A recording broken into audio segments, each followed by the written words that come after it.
iti dati mapaspasaran nga krisis ay iti panagnato iti oil prices dito pagilyan tayo nga Pilipinas or in other in other countries kem ti pagilyan tayo. This is one of their way or one way tibiyang iti gobyerno national tapno no ma-reduce dati problema at tunggal maysa kada tayo. But do you think ag suffer iti ekonomiya ti pagilyan kastay na discuss mo itatay kat no maikat ket agbaybayad digito nga negosyo iti tax da iti biyang iti gobyerno then bumabamot iti sales possible nga apektado iti dati income tayo ti abiyang ti national iti dati nga 2026 attorney can possible ba no ka bumabamot dati budget tayo iti sumaro nun tumanen nga tawon attorney. Sakbay ti amin ma'am nga sungbatak kablawak man tin imbaga malim kin ni ang Mayor Garbida ni Sir Aldrin imbaga panagdingig mo sir kin kastamit tin kin ni Ma'am Carol ken te kabsat na ni Ma'am Catherine naira kin kastamit tin kin ni Ma'am Jean Tugawin ken ni Ma'am Joy Bell Bueno. So imbaga panagdingdingig yung ma'am siyempre teteksad na kami noon dingdingig kami kadeta programa ita bombo. So ma'am na imbaga malim yumet ken na ken sir ti nasayat nga panagdingdingig yo. So, actually ma'am, that's already, syempre, awam mo iti hand, iti lintag, ti may panggap ka data. But then again, syempre nga min, parte iti proseso, iti panag, i-suspende, iti panag, parte iti proseso, iti panang suspende, iti taxes, will be coming from the GJ, makunko nga, economic advisors, ti presidente, nga da iti, under the executive department. So ngayon, moving on, syempre we expect that there would be a corresponding effect pagdating doon sa collection kasi nga syempre yung ating mga pondo sa gobyerno ay nakaasa lang din sa mga taxes that are being collected. So of course, etong mga taxes kasi na kinokolekta rin ng gobyerno would be the one that they are going to use para doon naman sa mga proyekto rin ng gobyerno, which include of course yung mga una dyan would be the provision of social services and including infrastructure, di ba ma'am?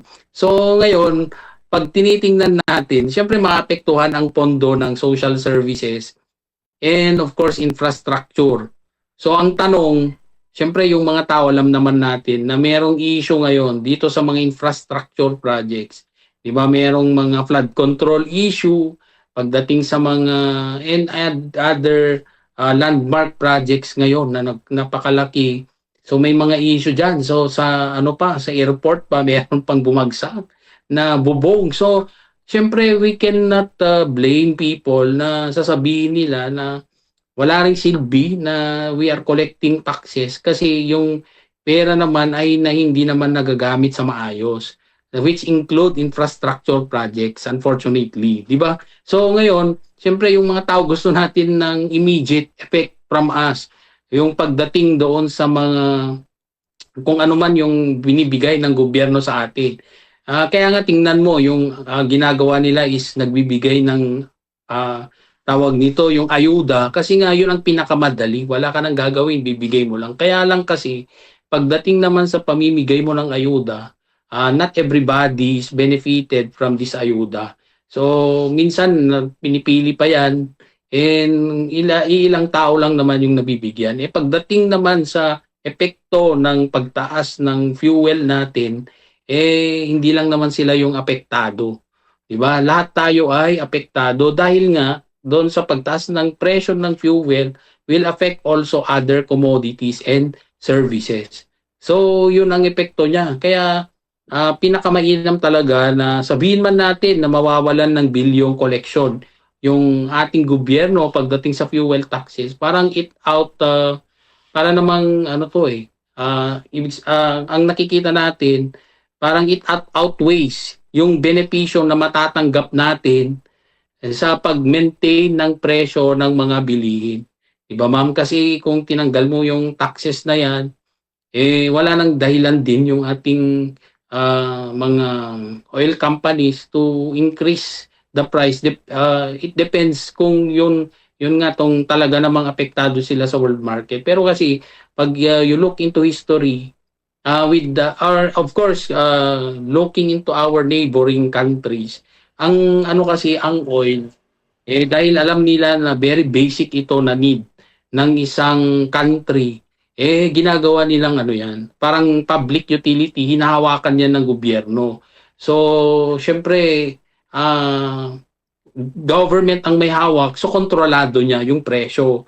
So, ngayon kasi, when we have this oil deregulation law of 1997, so, during that time, ang paniniwala kasi ng gobyerno before is that yung pagkakaroon ng deregulation na hindi kontrolado ng gobyerno yung mga natin, lalong mapapababa yung presyo.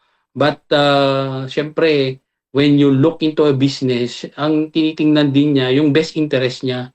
So do you think na iko-considera ng isang negosyo yung benepisyo ng publiko? So syempre, unahin niya yung kanyang investment. So hindi ko alam kung hindi ba nila nakita yan noong ginawa tong batas na to, or they just parang it was parang blind eye sila dito sa usaping ito, na nagpanggap na hindi nila alam or hindi nila na-foresee yung ganitong epekto. So, but of course, looking into our neighboring countries, talagang hinawakan yan ng kanilang gobyerno yung pagdating sa pagdikta ng presyo, or yung mismong oil industry ay hawak yan ng gobyerno. Kasi alam nila na any changes, kasi nga looking back into history, di ba, in the 90s, nagkaroon ulit ng war sa Middle East.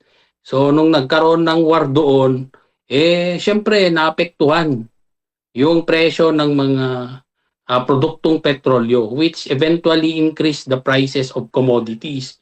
So, di ko rin alam kung bakit sila nagka-idea na tanggalin sa gobyerno yung ating paghawak dito sa di ba, sa oil industry. It affects everybody. So, ngayon, moving on, ngayon, nagkaroon na nga ulit ng ganito na war sa Middle East. Ayan na yung resulta because of that deregulation, oil deregulation law, or Act of 1998. So, hindi na kontrolado. So, kung mataas na yung global oil price, so tinataas na rin nila. And of course, kaya ngayon ang naisip nila ulit is yung taxes naman. Kung po pwedeng tanggalin muna yung mga excise tax, value added tax, they will temporarily suspend. But ang tanong, how long would it take our Congress to approve yung ating suspension of these taxes if it is not part of the provisions of the train law? Kasi di rin natin sure kung sa train law ba naka-specific na dyan na kaya lang nabanggit nga natin kanina, pero di ko alam kung what particular provision na pwedeng suspend temporarily ng ating presidente yung taxes. But pagdating kasi sa usapin ng mga buwis, ganyan, or kasi nga yung power of the purse is in the Congress. So, kailangan pa rin siguro yan to be safe sa ating gobyerno. It requires a piece of legislation. Kaya lang sa punto na to, nakataas na siya ng more than double. Nandun pala sila sa stage na nag-aaway, nagsisisihan, hindi pa sila nakadraft ng batas para dito. Yun ang problema. Okay, attorney. Anyway, maraming salamat. Kadating paing mo nga oras. Kada kami itirating malam iti Domingo itirati programa tayo Dura Lexed. Adumana nagiti na sursurumi. Babayan itiin ka pa nang lawlawag. Neti tatang banaga, attorney. Yes, ma'am. Thank you. Kaligiti nayat nga dumdumngig na imbagmet nga malemyo. Okay, sorry, mga kabombo ni Attorney Elrinio Kid Castro, mga kabombo. So,